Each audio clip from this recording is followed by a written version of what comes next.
Assalamualaikum warahmatullahi wabarakatuh. Selamat bertemu kembali dalam kuliah perdagangan internasional yang kali ini akan kita bahas relasi atau hubungan antara perdagangan internasional dan pembangunan ekonomi. Sebetulnya kalau kita melihat ke belakang, yaitu ke mata kuliah ekonomi makro, jelas sekali ya ada hubungan matematik antara GDP dari pendekatan pengeluaran. GDP itu adalah penjumlahan dari C konsumsi, I investasi, G belanja pemerintah, dan NX net ekspor. Karena hubungan adalah linear, artinya semakin tinggi net ekspor, maka semakin tinggi GDP-nya. Artinya bahwa negara-negara yang meningkat atau besar net ekspornya pasti akan meningkatkan pertumbuhan ekonomi, akan meningkatkan pembangunan ekonomi. Contoh nyata adalah Cina. Cina itu berkembang karena Cina mampu mengeksploitasi daya saingnya dengan mengekspor berbagai produk ke berbagai negara.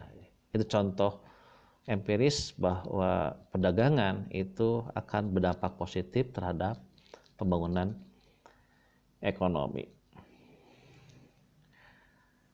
Nah, kita pernah belajar sebelumnya teori-teori yang menjelaskan bagaimana perdagangan itu akan menciptakan spesialisasi.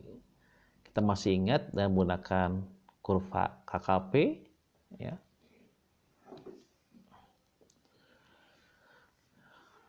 Dan kurva indifference, kemudian di situ ada garis term of trade. Maka ketika negara melakukan perdagangan akan terjadi proses spesialisasi.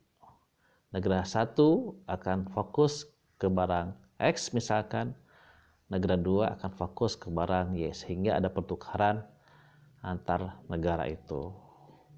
So kalau dua-duanya menghasilkan barang yang sama, maka tidak ada manfaat ekonomi karena saling bersaing.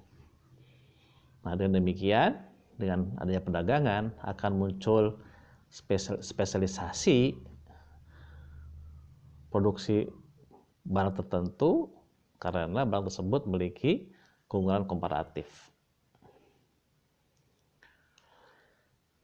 Seperti yang tadi disampaikan bahwa perdagangan itu memiliki dampak positif terhadap pembangunan ekonomi. Jadi kawasan-kawasan yang tumbuh ekonominya, kalau sekarang kita melihat mendengar berbagai kawasan lakukan regional integration, seperti di ASEAN ada AFTA, sekarang ada masyarakat ekonomi ASEAN, kemudian ASEAN plus 3, kemudian ASEAN kerjasama dengan India. Artinya bahwa perdagangan itu sebagai mesin pertumbuhan ekonomi. Karena dengan perdagangan akan meningkatkan jumlah produk yang dihasilkan, sehingga akan bisa akses ke pasar internasional.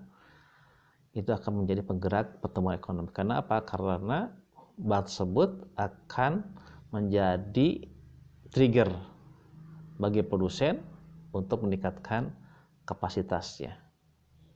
Tentunya produsen itu juga menggunakan labor dan kapital, sehingga sektor atau orang atau siapapun yang terlibat dalam produksi akan mendapatkan manfaat dari adanya pertumbuhan ekspor tersebut. Nah, perdagangan yang sudah kita pelajari itu akan menggunakan resources, akan menggunakan sumber-sumber daya yang ada di negara tersebut. Yang tadinya dan autarki tidak ada perdagangan, dengan adanya perdagangan ada open market sehingga ada eksploitasi pasar dan demikian ada pemanfaatan sumber daya yang ada di negara itu. Nah, itulah bukti bahwa perdagangan itu berkontribusi terhadap pembangunan.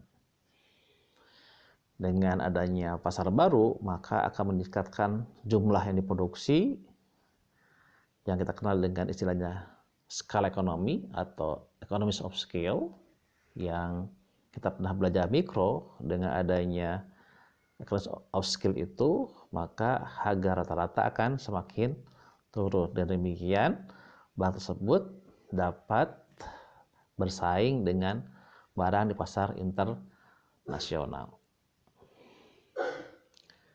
Nah, dalam perdagangan sebetulnya produk yang diekspor, yang diimpor itu tidak sekedar produk saja, karena di dalam produk itu ada kandungan gagasan baru, ada teknologi baru, ya, ada perbaikan manajerial. Kenapa? Karena dengan adanya teknologi, dengan adanya perbaikan sistem produksi, dengan adanya manajerial, itu menghasilkan barang yang lebih efisien. Nah, itulah efek dari perdagangan.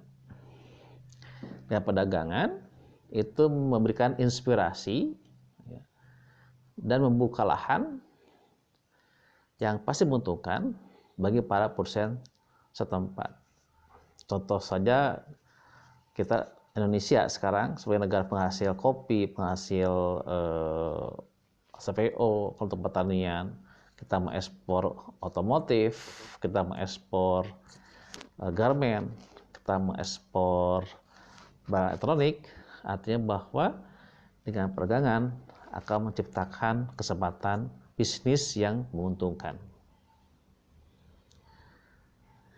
Di samping itu, dengan adanya perdagangan itu akan menghilangkan barir, menghilangkan potensi atau market abuse dari monopoli, karena dengan adanya perdagangan akan tercipta pesaing baru, tercipta produk baru dari luar negeri, maka kekuatan monopoli akan berkurang. Siapa yang diuntungkan adalah konsumen, karena dengan adanya barang alternatif mungkin lebih murah, lebih bagus kualitasnya, maka kekuatan monopoli akan berkurang. Itulah manfaat atau dampak dari perdagangan sehingga mengurangi kekuatan monopoli. Banyak teori yang menjelaskan perdagangan. Nah, karena kita telah sampaikan dalam perdagangan itu ada gagasan baru, ya. Kalau kita mengimpor misalkan gadget, mengimpor HP, maka bukan sekedar fisik HP yang kita gunakan, tapi di HP itu ada komponen teknologi, ada komponen gagasan baru, ada komponen manajerial, sehingga HP itu kualitasnya, fiturnya, manfaatnya itu bisa beragam.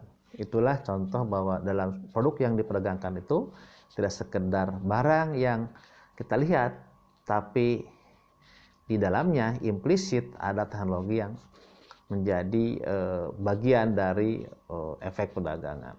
Nah, teori apa yang bisa menjelaskan itu adalah teori endogenous growth.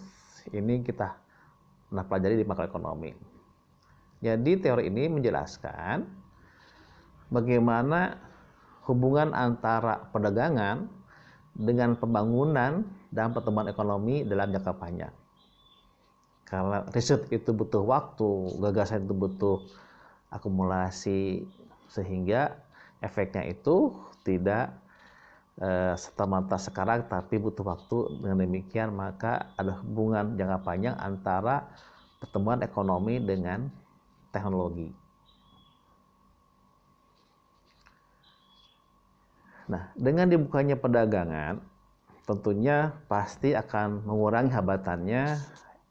Hambatan impor dikurangi, baik yang tarif, non-tarif dikurangi.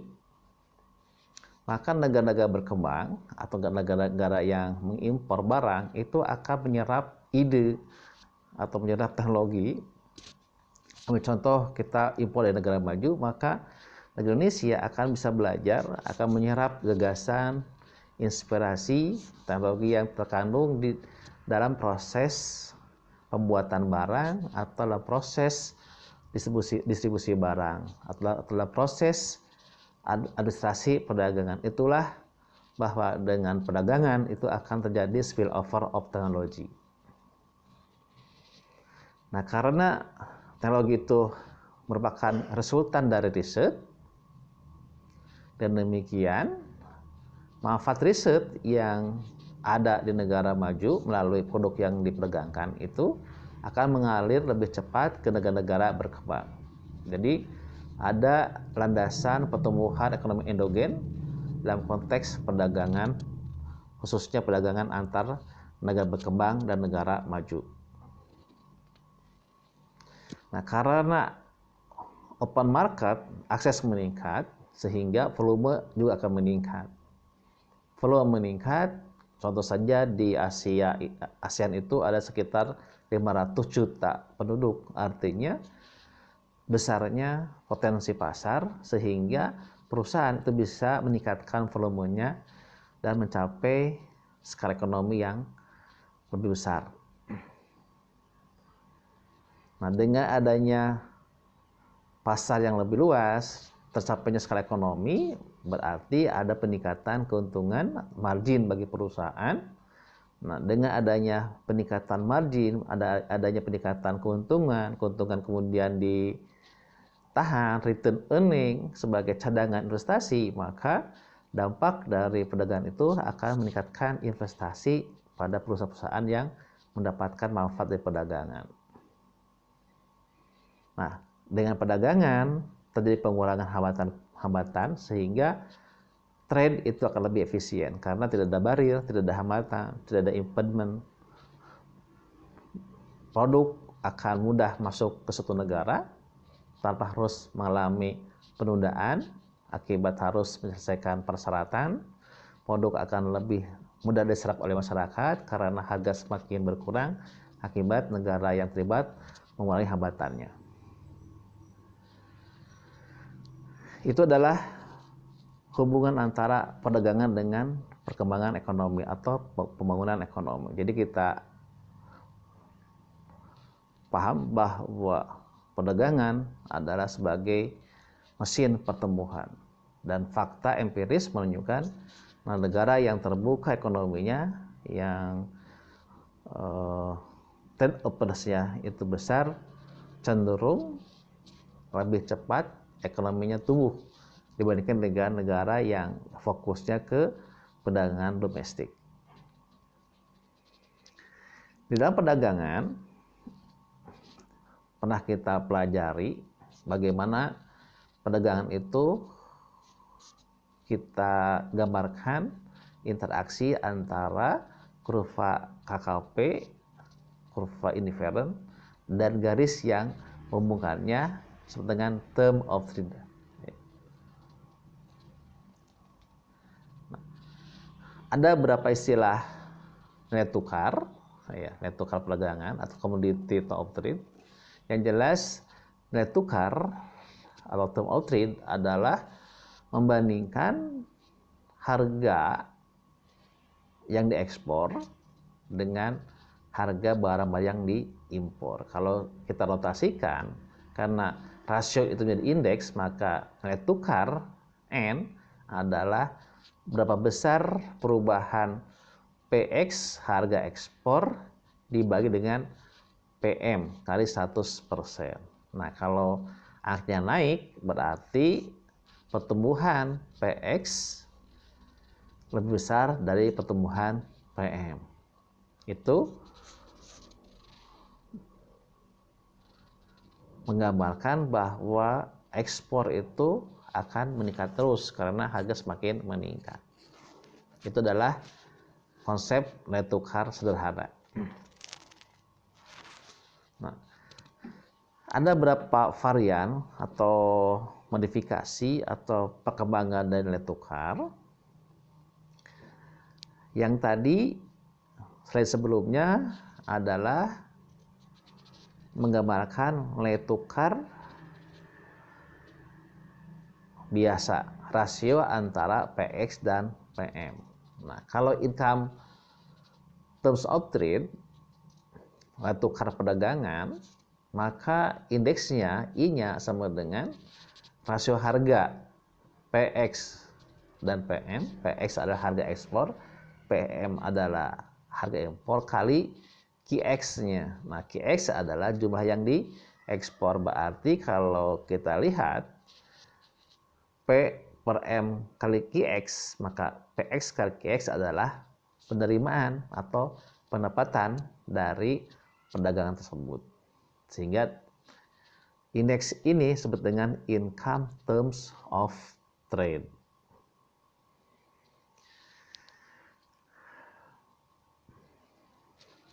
Ada istilah terms of trade yang lain, nilai tukar perdagangan faktor tunggal atau single factorial terms of trade dengan notasi S adalah pengembangan dari nilai tukar biasa, hanya sekarang ada tambahan variabel Z. Z adalah indeks produktivitas. Nah, sekarang kita bisa melihat Z adalah produktivitas, berarti harga dengan produktivitas menunjukkan tingkat teknologi atau tingkat produksi, ya, yang bisa menjelaskan kemampuan daya saing.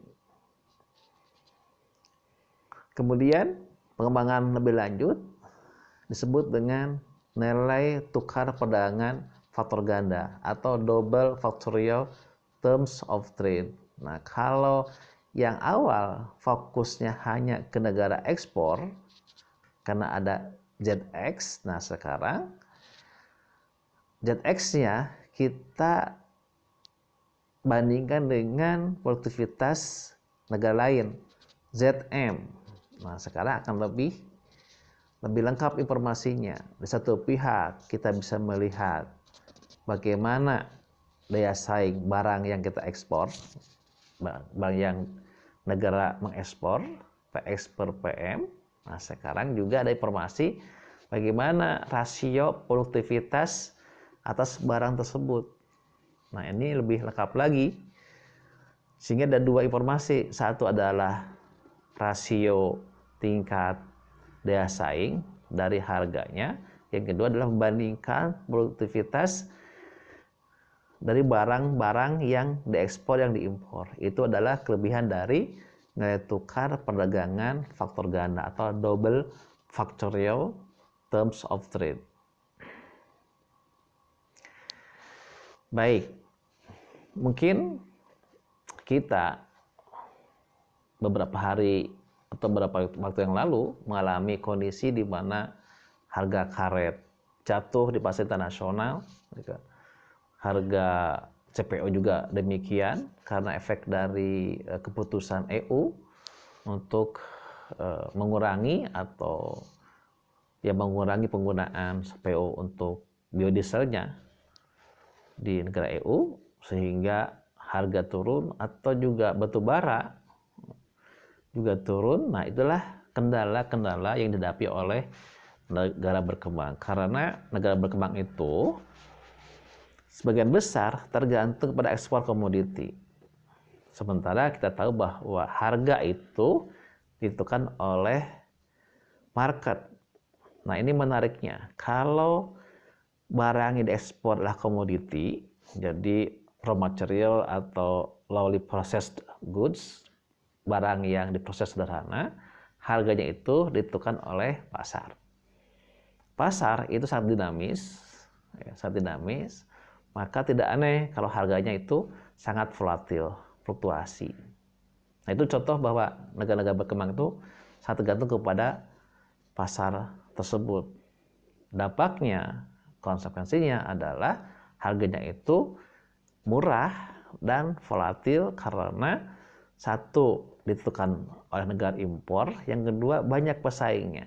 Berbeda kalau kita lihat HP Samsung atau iPhone itu belum pernah mendengar harganya turun. Karena apa? Karena dia ada high tech, intensif modal di situ, dan sulit untuk menggantikan produk itu, tidak ada pesaingnya. Makanya negara-negara yang mengekspor high-tech tidak akan mengalami turunnya harga atau volatile price.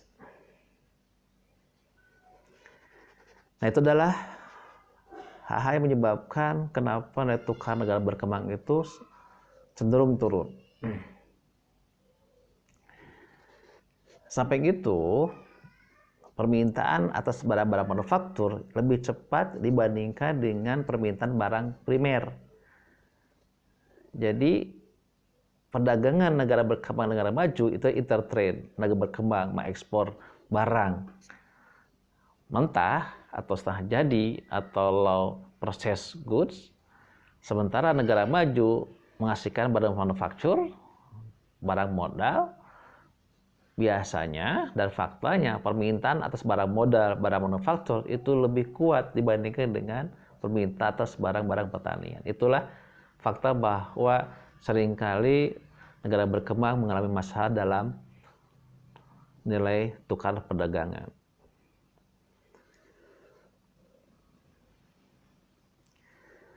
Nah, kenapa harga itu sangat volatil? Karena kita tahu karakteristik atau ciri dari produk pertanian itu adalah inelastis dan tidak stabil.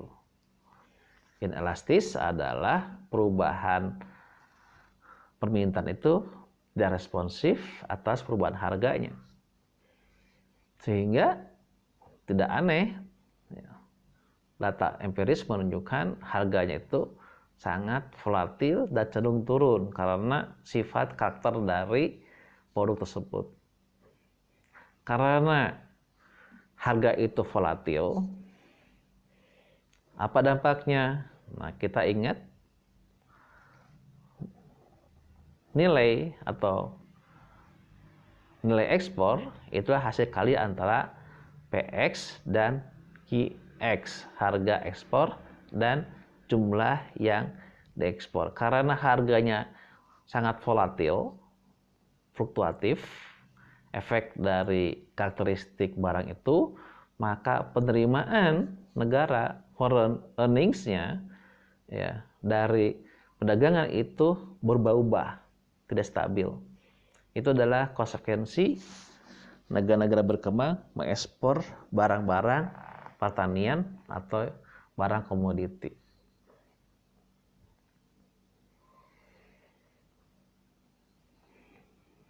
Banyak cara yang dilakukan oleh negara-negara dunia untuk mengurangi hambatan, mempertahankan harga agar nilai tukarnya tidak turun. Maka negara-negara tersebut melakukan perjanjian. Banyak yang kita kenal perjanjian-perjanjian negara-negara penghasil komoditi, yang paling terkenal adalah OPEC. OPEC adalah negara penghasil minyak. Mereka membentuk suatu asosiasi, suatu organisasi adalah OPEC. Dalam rangka apa? Maka mengatur kuota produksinya agar harga minyak di pasar internasional bisa dikendalikan atau distabilkan. Nah, perjanjian itu disebut dengan International Commodity Agreement. Jadi memang fokus dalam perundingan atas suatu komoditi. Ada beberapa tipe perjanjian. Satu adalah perjanjian komoditi internasional berupa cadangan penyangga atau buffer stock. Buffer stock adalah sebagai alat untuk penyangga jika kondisi darurat, biasanya kondisi dibutuhkan, atau harganya adalah sangat turun drastis. Jadi buffer stock itu digunakan sebagai pembeli komoditi apabila harga komoditi yang bersangkutan merosot di bawah tingkat harga minimum yang telah disepakati bersama. Ini kasus kopi dulu juga begitu.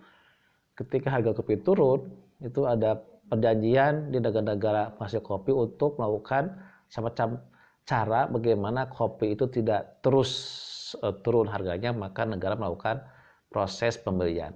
Itu contoh adalah perjanjian komoditi yang berupa buffer stocks. Nah, kelemahannya adalah, ini kelemahannya adalah biasanya adalah komoditi primer, komoditi pertanian. Nah, kita tahu bahwa ciri dari komoditi pertanian adalah bulky dan perishable. Bulky itu besar, banyak, perishable itu mudah rusak. Nah, di sini kendalanya adalah kendala storage, kendala penyimpanan. Itu adalah kelemahannya. Keduanya adalah seandainya harga minimum yang ditetapkan lebih tinggi dibandingkan dengan tingkat equilibriumnya, maka cadangan akan semakin meningkat dan bahkan bisa melampaui kapasitas. Nah, di sini ada contohnya kerjasama dalam buffer stocks adalah perjanjian timah internasional dan perjanjian coklat internasional. Kopi juga demikian. Itu adalah buffer stocks. Kedua adalah perjanjian export control. Nah, di sini ya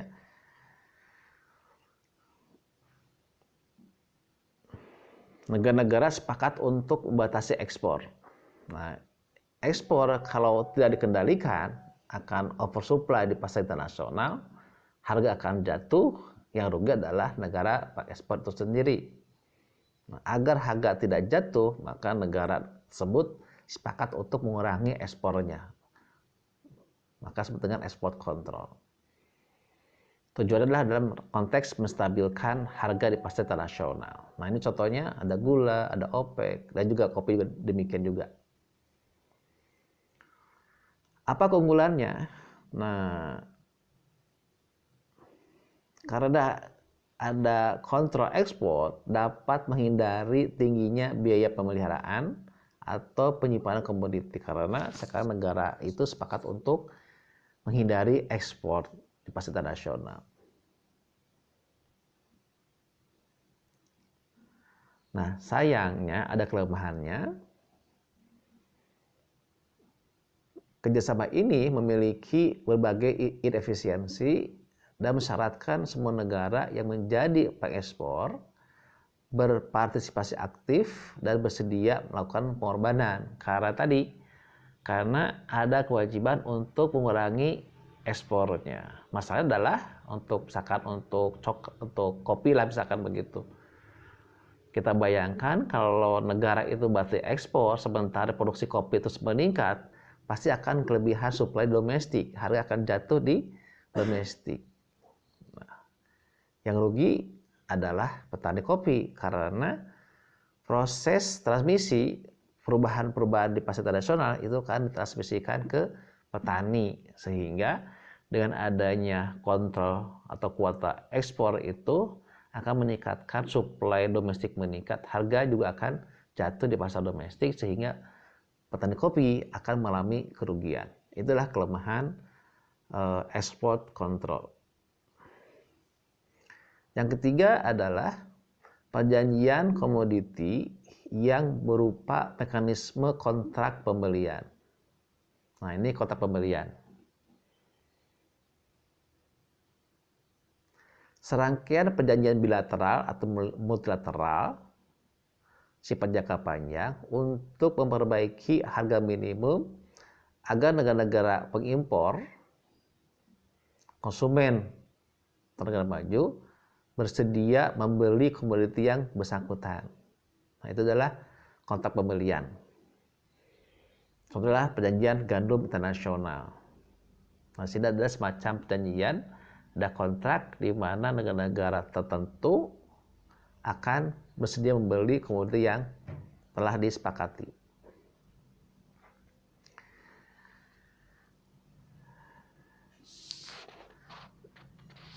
Tema kita pindah ke isu mengenai import, substitusi, dan orientasi ekspor. Nah, berkembang dalam proses pembangunannya mengalami fase yaitu yang disebut dengan substitusi impor. Ketika negara berkembang itu mengimpor banyak barang, maka akan menghasilkan atau menghabiskan devisanya. Negara tersebut berubah kebijakannya, orientasinya dengan cara menghasilkan barang di domestik untuk menggantikan barang diimpor yang disebut dengan import substitusi. Tujuannya juga selain menghindari atau mengurangi barang impor juga adalah proses industrialisasi. Nah, kebijakan substitusi impor itu akan memusatkan pengerahan sumber daya pada produksi komoditi manufaktur yang semula diimpornya. Nah, karena sekarang ada kebijakan industrialisasi, maka ada pengerahan sumber daya, kebijakan, nilai tukar, infrastruktur, kemudian bahan baku itu dicoba untuk mendukung proses industrialisasi dalam konteks mengurangi ketergantungan atas barang impor. Itu disebut dengan impor substitution. Nah, apa tujuan negara berkembang melakukan hal demikian? Satu adalah memacu kemajuan teknologi, khususnya teknologi produksi yang relevan dengan usaha-usaha pembangunan secara umum. Kedua, dengan program ini akan menciptakan lapangan kerja karena industri domestik berkembang, merekrut tenaga kerja. Efeknya adalah terjadi peningkatan pendapatan, maka nilai positifnya adalah terjadi pengurangan pengangguran karena dengan adanya proses industrialisasi menciptakan lapangan kerja, merekrut orang kerja, dampaknya adalah turunnya pengangguran.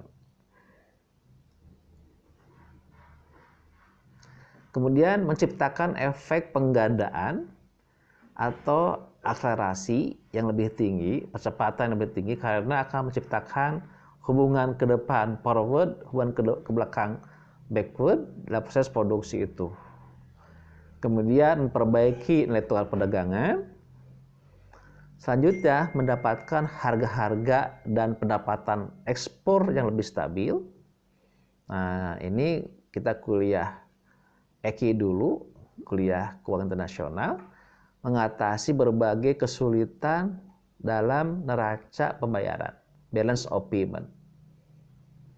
Akibat tingginya permintaan negara berkembang terhadap produk manufaktur. Itu adalah manfaat dengan adanya kebijakan impor substitusi.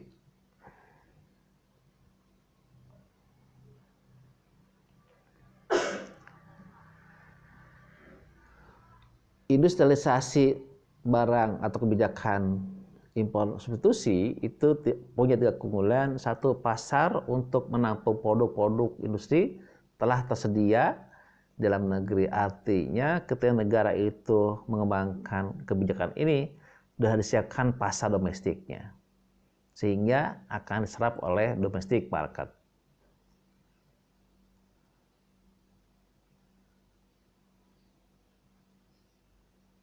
Kedua adalah bagi negara berkembang tentunya ada proteksi sekarang karena pasti dari kebijakan industrialisasi agar domestic production, domestic producer itu mendapatkan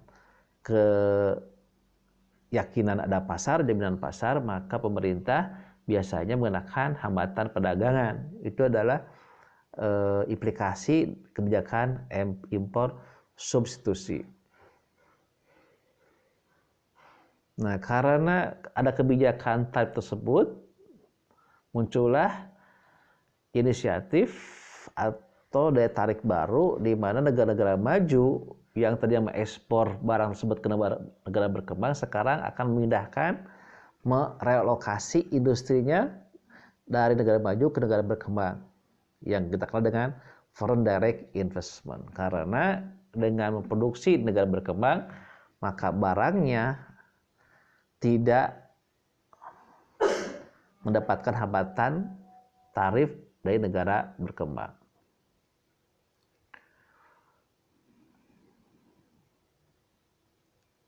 Nah, namun ada kelemahannya. Satu adalah para pengusaha dalam negeri karena diproteksi seringkali tidak efisien.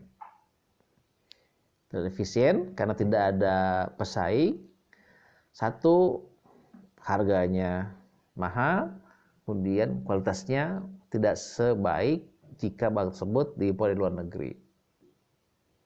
Yang kedua, karena marketnya terbatas, domestic market, cenderung tidak bisa mencapai skala ekonomi. Nah, karena proses itu membutuhkan input dan teknologi, biayanya sangat mahal. Karena syarat modal dan teknologi yang tinggi untuk melanjutkan program industrialisasi itu adalah kelemahan kalau negara melakukan kebijakan substitusi impor. Nah, kemudian negara-negara tersebut mencoba beralih orientasinya. Nah, kita kenal dengan istilahnya flying geese, yaitu pola Jepang. Maka sekarang yang tadinya fokus ke domestik, sekarang melihat pasar ekspor. Karena ada pasar ekspor, maka perusahaan tersebut bisa meningkatkan volume produksinya. Dan demikian ada peningkatan skala ekonomis. Nah, karena barang tersebut diekspor, maka akan menciptakan efisiensi produksi yang berdampak terhadap perekonomian secara keseluruhan. Karena ekspansi pasar ekspor itu tidak dibatasi, maka sekarang perusahaan memiliki peluang untuk memproduksi lebih banyak dan akses ke berbagai negara yang memiliki kemampuan untuk membeli barang tersebut. Dan demikian, maka ada peningkatan nilai tukar dan peningkatan pendapatan atau foreign earning dari adanya kebijakan ekspor orientasi. Nah, kendalanya adalah negara pengekspor harus berproduksi secara efisien, karena ketika produk itu dijual di pasar internasional akan mendapatkan pesaing dari negara-negara maju. Nah, di sini harus ada upaya dalam perbaikan kualitas dan tentunya harga agar dapat bersaing dengan produk di pasar internasional. Namun faktanya ketika ada pesaing di pasar internasional, negara-negara maju akan menaikkan tarifnya atau tarif escalation atau eskalasi tarif, karena negara maju juga sekarang melihat ada pesaing di negara berkembang. Itulah kendala-kendala ya, yang terjadi apabila negara berkembang itu merubah orientasinya yang asalnya ke domestic market sekarang ke pasar internasional.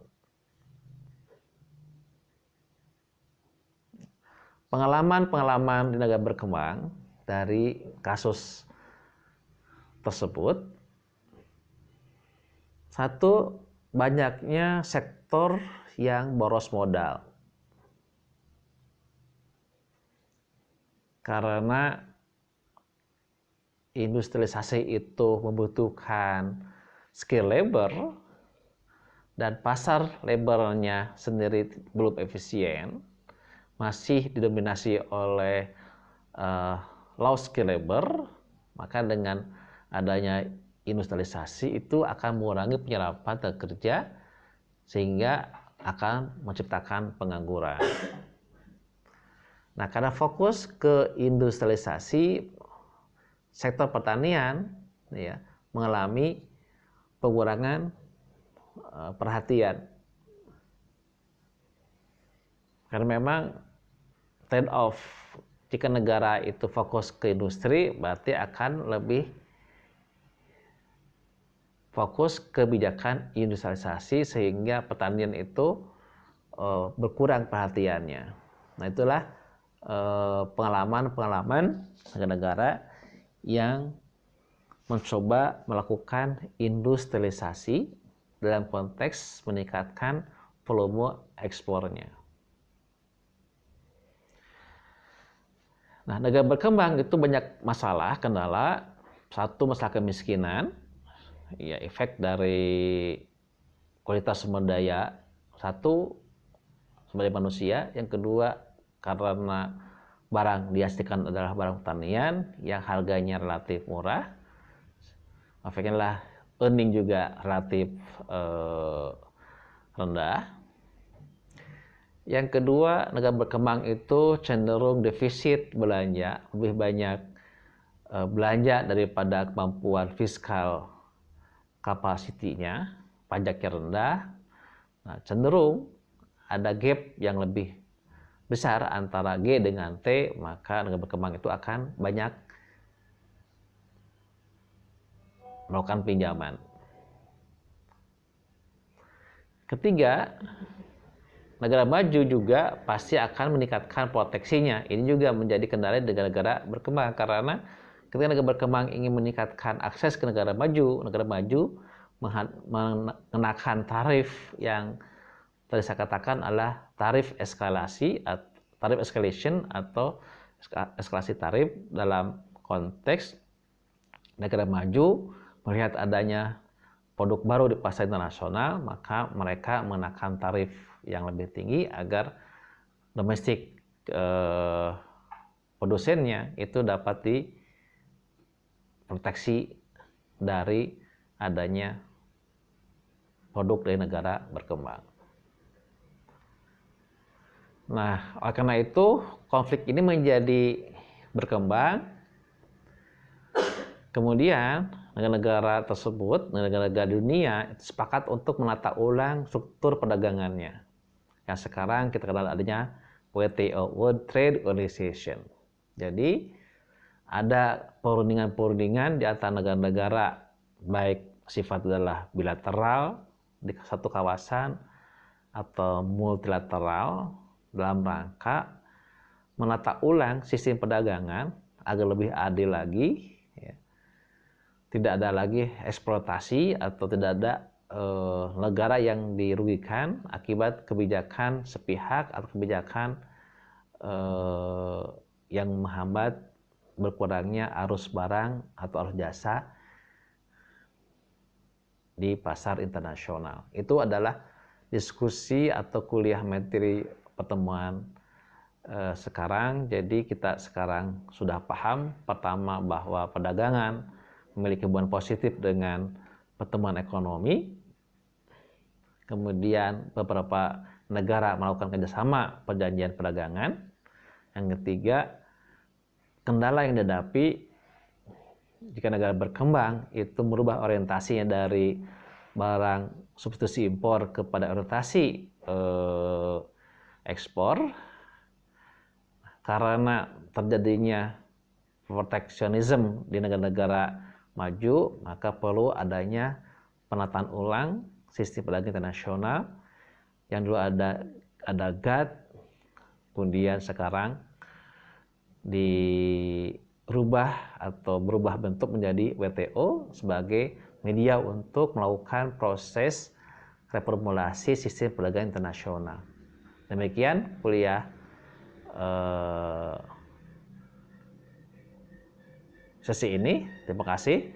Wassalamualaikum warahmatullahi wabarakatuh.